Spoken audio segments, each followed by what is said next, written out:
It's cold outside. It's going to be colder tomorrow, and the road conditions are not going to be impacted by this weather. Road conditions, I'm not really concerned with them at all. I mean, we had a little bit of precipitation that was expected, but, you know, as I mentioned yesterday, that wind dried everything up, and there's really no concern. Now, if a sprinkler system runs on a bridge or an overpass or even a neighborhood street, then we've got a problem there. But the main theme of today was how cold it was, and then you put the wind on top of that, it made it feel very cold. Now, here were some of the wind reports today across East Texas.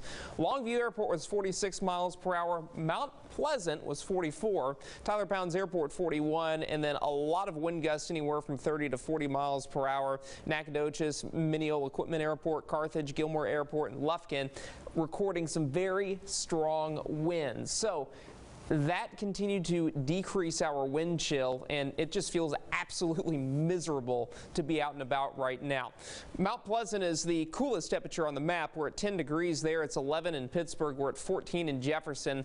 Tyler Pounds Airport, we've kind of been bouncing back and forth between 12 and 13 degrees. Canton's at 13, and we are at 14 in Gun Barrel City right now. 13 in Troop. We're 12 degrees at the East Texas Regional Airport. About a degree warmer than that in Rusk. We're at 15 in Nacogdoches, Kennard's at 15, Groveton at 18, and it's 18 right now in Trinity.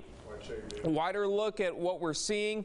Again, 10 in Mineola, 10 in Mount Pleasant. That is where we have the worst of the worst temperatures. Those wind speeds are really making matters worse. They're still out of the northwest at about 15 to 25 miles per hour.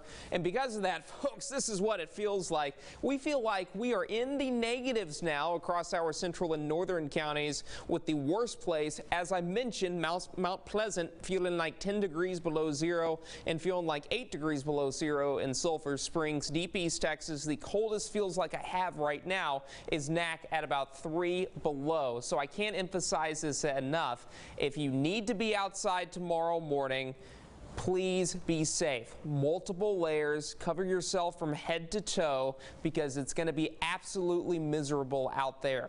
Temperature-wise, we're starting out in the single digits and lower teens by 8 o'clock, and then as we move into the afternoon, we're not getting above freezing tomorrow. I think we're going to have enough cloud cover that it will counteract the temperatures. We're not going to see enough sunshine, and because of that, those temps will remain in the 20s, and that will continue to be the case through at least early Saturday, but Saturday afternoon we should briefly warm above freezing.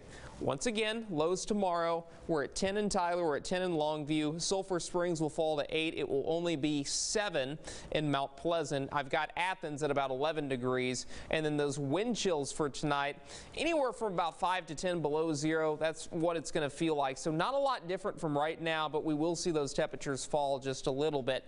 Next 48 hours, as I mentioned before, 5 to 12, which is midnight tomorrow night. We are in the 20s, so no getting above freezing tomorrow. We finally warm above freezing by 3 o'clock Saturday afternoon. And as we look at your holiday forecast, dangerous cold for Friday, 34 degrees Saturday, and very cold, mostly sunny on Sunday. Now, as we look at the entire U.S., we'll quickly go through your travel forecast. Nasty storm churning up in the Great Lakes region and parts of the Ohio River Valley and sections of the eastern Midwest, and that's where all the problems are going to occur tomorrow, with major travel impacts expected across the Great Lakes region.